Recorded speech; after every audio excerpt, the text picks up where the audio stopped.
Alright, guys, brace yourselves because this story is wild.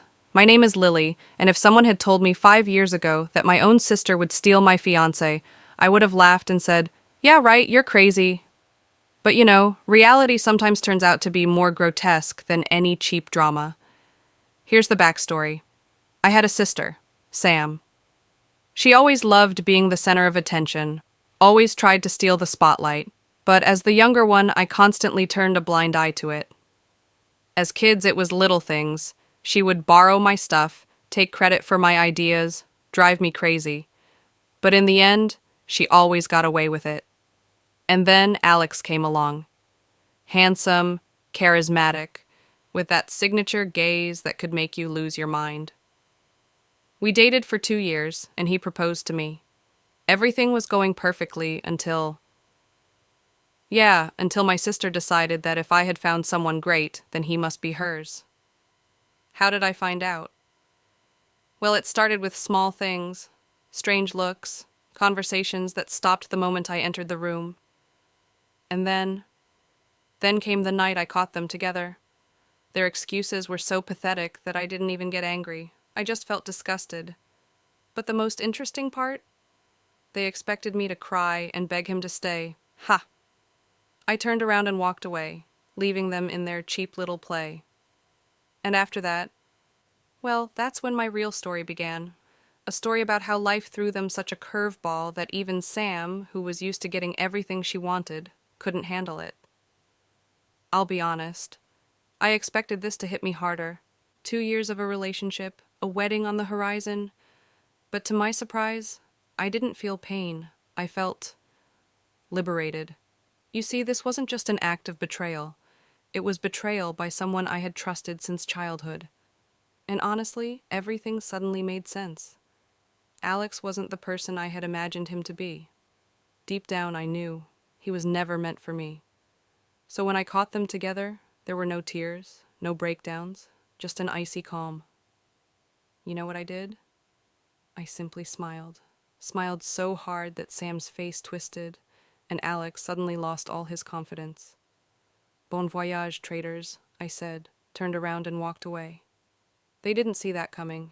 They thought I'd scream, beg, maybe even fight. But nope. I walked out with my head held high, and damn, it felt so good. The next day, I canceled the wedding, returned the dress, packed up my things, and erased every trace of them from my life.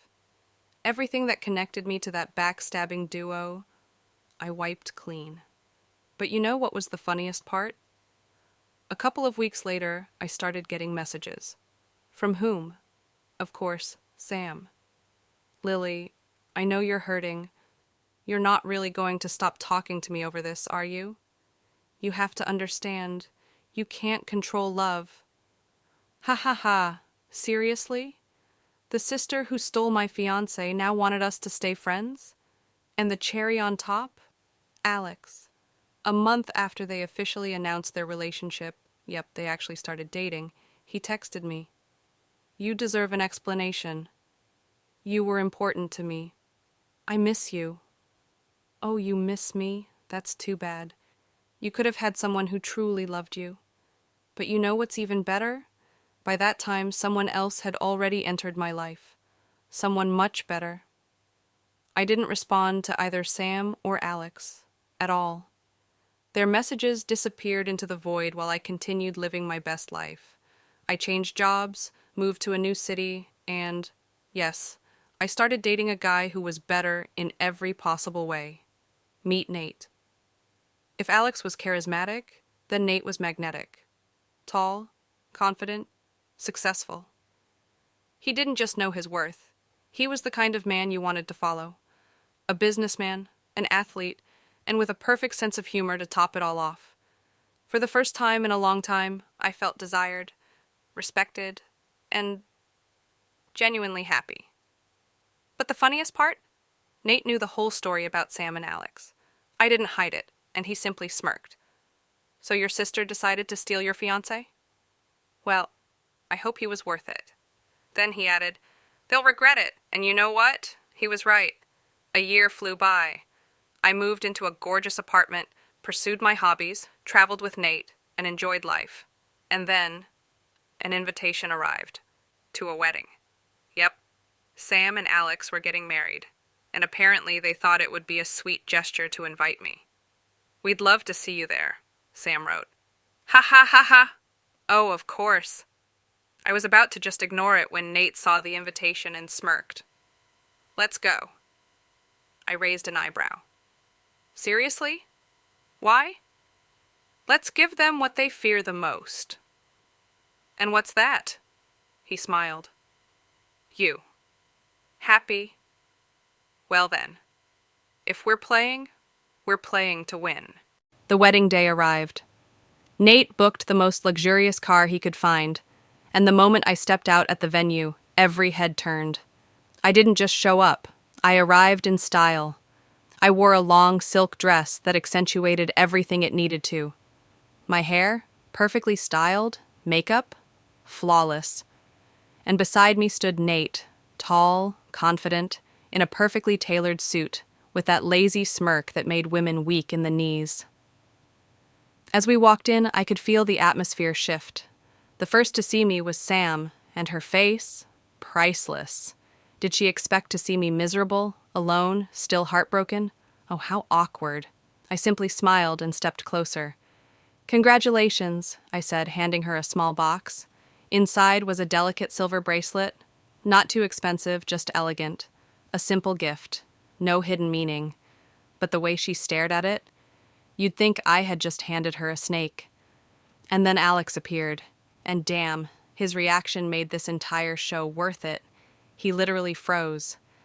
I saw his eyes widen, his body tense for a split second, his grip tightening around his champagne glass. Sam noticed. Immediately. "Alex, this is Lily and—" Her voice faltered as she looked at Nate. "Nate?" He introduced himself smoothly, shaking Alex's hand. Alex pressed his lips together but forced a smile. Not because he meant it, but because he had to. "Good to see you, Lily," I smiled. "You too, but honestly, I had never lied so boldly in my life. I thought our dramatic entrance would be the highlight of the evening. But guys, I was so wrong. The real drama was just getting started." After the greetings, Nate and I took our seats, and within seconds, I was surrounded by mutual acquaintances. Everyone wanted to know how I was doing, who the insanely handsome man next to me was, and, most importantly, whether I was happy. "Lily, you're literally glowing," one of Sam's friends said. I honestly thought after that, incident, you'd take a long time to recover. I laughed. Life is a funny thing. Sometimes what feels like a loss is actually the best gift you could ever receive, and at that moment, I saw Sam tense up. And then came dinner. Everyone took their seats. The host started delivering heartfelt speeches, but something felt off. I noticed Alex stealing glances at me, over and over again, like he was comparing, like he was thinking. And then came the groom's toast. Alex stood up, raised his glass, looked around at the guests, and froze. The silence dragged on. People started exchanging glances. Sam cleared her throat. "Darling, maybe you should start?" But Alex was staring straight at me, and then he opened his mouth and said, "Life is a strange thing. Sometimes you make choices that seem right at the time, and then you realize you may have made a mistake." Silence. Dead. Silence. Next to me, I could feel Nate smirk, lazily twirling his wine glass. Sam clutched Alex's arm, but he didn't even seem to notice. He was too busy... regretting? I tilted my head slightly and looked at him with polite curiosity. "Well," I finally said, raising my glass, "let's hope you made the right choice." And I took a sip, never breaking eye contact. Sam was furious, but the funniest part? That was still to come. Have you ever watched someone realize they made the biggest mistake of their life and be completely powerless to fix it? Congratulations. That's exactly what happened to Alex. After his little toast, he sat down, but he looked like he was ready to bolt from his own wedding. Sam gripped his hand so tightly her knuckles turned white. "What the hell was that?" she hissed. I watched them, pretending I didn't care. But Nate? Oh, this man decided to throw some fuel on the fire. Huh, he mused, as if thinking out loud. Interesting toast. Usually, grooms say something like, "I love my wife." Not, well, whatever that was. I almost choked on my wine, trying not to laugh. And then, as if on cue, the photographer approached and asked everyone to step outside for a group photo. We moved to the courtyard. Sam clung to Alex, dramatically pulling him close, as if trying to prove to the world that he was hers. And then, something happened that made this night truly legendary. The photographer arranged everyone, placing the bride and groom in the center. I stood calmly next to Nate when a voice suddenly cut through the air. "Alex, are you sure you're happy?" I turned my head. It was his mother. "Oh, damn." Alex froze. "Mom," he mumbled. "What?" she repeated. "You even look like you're about to run in this photo." Sam let out a nervous laugh. "Mrs. Foster, come on, he's just tired." "Is he?" His mother raised an eyebrow. "Because he looks like he's thinking about someone else." And right then, Alex shot me a look that said more than 1,000 words. And I knew. He regretted everything, and he knew he had messed up. But too late, buddy. I slowly smiled at him and leaned in toward Nate, whispering, "I think it's time for us to go. Let them enjoy their big day." Nate smirked. "With pleasure." We turned and walked away, and behind us I could hear Sam hissing at Alex while his mother made zero effort to hide her disappointment in her son. Oh yes, this was the perfect revenge. But just wait, because Sam wasn't done yet. Nate and I were walking toward the exit, and I thought it was all over, until I heard the sharp click of heels behind me. "Lily! Oh, of course!" I turned around, to see Sam running after us, clutching the hem of her insanely expensive wedding dress.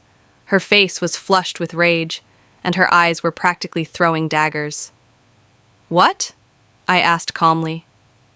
Sam stopped, breathing heavily, glancing around as if afraid someone might hear her. "You did this on purpose, didn't you? You came here just to ruin my day." I blinked. "What?" "Alex," she hissed. "He was staring at you the whole wedding. Everyone saw it, even his mother. Are you happy now?" Oh, this was delicious. I tilted my head thoughtfully. So you're telling me you stole my fiancé, and now you're mad that he still can't forget me?" She froze. Her lips trembled. "Oh, sweetheart," Nate drawled lazily, adjusting the cuff of his suit. "You should have thought about that before you decided to destroy someone else's relationship." Sam shot him a look full of pure hatred. "And who the hell are you?" Nate smirked. "Oh, just a guy who's doing just fine. Unlike you, a bride whose wedding just turned into a complete disaster. Checkmate." I turned to her, locking eyes. "Sam, you always wanted everything I had. But here's the problem. You don't know how to keep it." I paused, savoring the way her face paled. "And you know what?" I continued. "Alex was always your ultimate prize. You got what you wanted, but now you're realizing you picked the wrong trophy." She stood there, clenching her teeth. And at that moment, I knew, she knew, that I was right. "Well, then," I smiled. "Enjoy married life, sis." And with that, I turned around and took Nate's hand. We walked away, leaving Sam standing there, alone in the garden, in her overpriced dress, lost and broken. And yes, guys, this wasn't just revenge. This was karma, arriving right on time.